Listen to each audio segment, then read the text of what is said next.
ಬೆಳಗಾವಿಯಲ್ಲಿ 4,500 ಕೋಟಿ ರೂಪಾಯಿ ವಂಚನೆಯ ಪ್ರಕರಣಕ್ಕೆ ಸಂಬಂಧಪಟ್ಟಂತೆ ಪೊಲೀಸರ ಇನ್ವೆಸ್ಟಿಗೇಷನ್ ಚುರುಕುಗೊಂಡಿದೆ.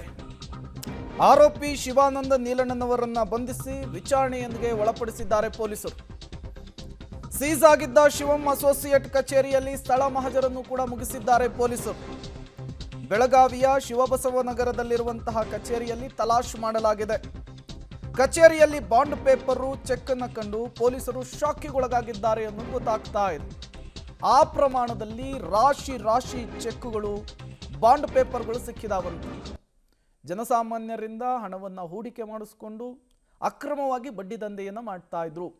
RBIನ ಗೈಡ್ಲೈನ್ಸ್ ಅನ್ನು ಉಲ್ಲಂಘಿಸಿ ವ್ಯವಹಾರವನ್ನು ಮಾಡ್ತಾ ಇದ್ರು ಅನ್ನೋದು ಪೊಲೀಸರ ರೇಡ್ ಸಂದರ್ಭದಲ್ಲಿ ಗೊತ್ತಾಗಿತ್ತು.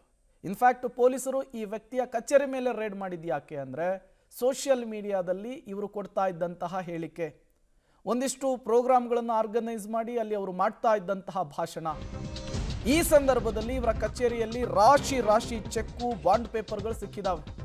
3,700 ಚೆಕ್ಕು ಬಾಂಡ್ ಪೇಪರ್ ಪತ್ತೆಯಾಗಿದೆಯಂತೆ ಪೊಲೀಸರ ರೇಡ್ ಸಂದರ್ಭದಲ್ಲಿ. ಒಂದೇ ವಾರದಲ್ಲಿ 50 ಕೋಟಿ ರೂಪಾಯಿ ಹೂಡಿಕೆ ಕೂಡ ಆಗಬೇಕಿತ್ತಂತೆ. ಹೂಡಿಕೆದಾರರಿಗೆ ನೀಡಬೇಕಿದ್ದಂತಹ ಚೆಕ್ಕು ಬಾಂಡ್ ಪೇಪರ್ ಸೀಸ್ ಆಗಿದೆ. 1 ಲಕ್ಷದಿಂದ 25 ಲಕ್ಷ ಮೊತ್ತದ ಚೆಕ್ ಇದ್ವಂತೆ. ಅವೆಲ್ಲವನ್ನು ಕೂಡ ಸೀಸ್ ಮಾಡಿದ್ದಾರೆ ಪೊಲೀಸರು. ಈತ ಕೇವಲ ಕರ್ನಾಟಕ ಮಾತ್ರ ಅಲ್ಲ, ಮಹಾರಾಷ್ಟ್ರದಲ್ಲೂ ಕೂಡ ಇದೇ ರೀತಿ ಹೂಡಿಕೆಯನ್ನು ಮಾಡಿಸಿಕೊಂಡಿದ್ದ ಅನ್ನೋದು ಪೊಲೀಸರ ಪ್ರಾಥಮಿಕ ತನಿಖೆಯಲ್ಲಿ ಗೊತ್ತಾಗ್ತಾ ಇದೆ. ಅವರ ಅಧಿಕಾರಿಗಳಿಂದ ವಿಚಾರಣೆ ನಡೆಸಿದ್ದಾರೆ. ನಿನ್ನೆ ರಾತ್ರಿ ನಮಗೆ ದೂರು ಬಂದಿದೆ. ಆ ದೂರಿನ ಆಧಾರದ ಮೇಲೆ ಒಂದು FIR ದಾಖಲು ಮಾಡಲಾಗಿದೆ. ಸಾಕಷ್ಟು ಡಾಕ್ಯುಮೆಂಟ್ಸ್ ಕೂಡ ಕೊಟ್ಟಿದ್ದಾರೆ. ಡಾಕ್ಯುಮೆಂಟ್ಸ್ನಲ್ಲಿ ಮತ್ತು ನಿನ್ನೆ ಆ ಆರೋಪಿ ಜೊತೆಗೆ ಮಾತಾಡಿದಾಗ ಅವನು ಹೇಳ್ತಾನೆ, ನಮ್ಮದು 35,000 ಜನರದ್ದು ಪರಿವಾರ ಇದೆ. ಸೊ ಯು ಕ್ಯಾನ್ ಮೇಕ್ಔಟ್ ಅಷ್ಟೇ ಮಂದಿ ವಿಕ್ಟಿಮ್ಸ್ ಇದ್ದಾರೆ. ಸಾಕಷ್ಟು ಬ್ಯಾಂಕ್ ಅಕೌಂಟ್ ಡೀಟೇಲ್ಸ್, ಅವನು ಒಂದು ಡಿಜಿಟಲ್ ಪ್ಲ್ಯಾಟ್ಫಾರ್ಮ್ ಕೂಡ ನಡೆಸ್ತಾ ಇದ್ದ. ಯೂಸರ್ ನೇಮ್ ಪಾಸ್ವರ್ಡ್ ಇದೆ ಅದಕ್ಕೆ.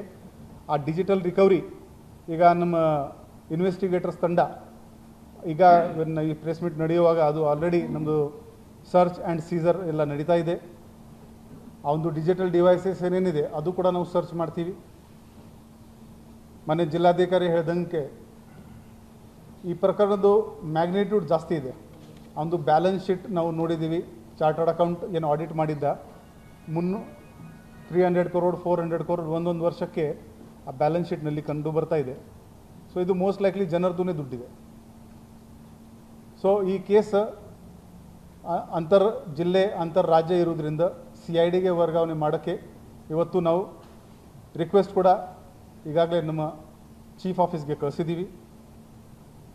ನಿನ್ನೆ ಈ ಇಂಟ್ರೋಗೇಷನ್ ಇವನಿಗೆ ಮಾಡುವಾಗ ಫಸ್ಟ್ ಪ್ರಶ್ನೆ ಇವರಿಗೆ ಇತ್ತು, ನೀವು ರಿಜಿಸ್ಟರ್ಡ್ ಇದ್ದೀರಾ? ಉತ್ತರ ಇತ್ತು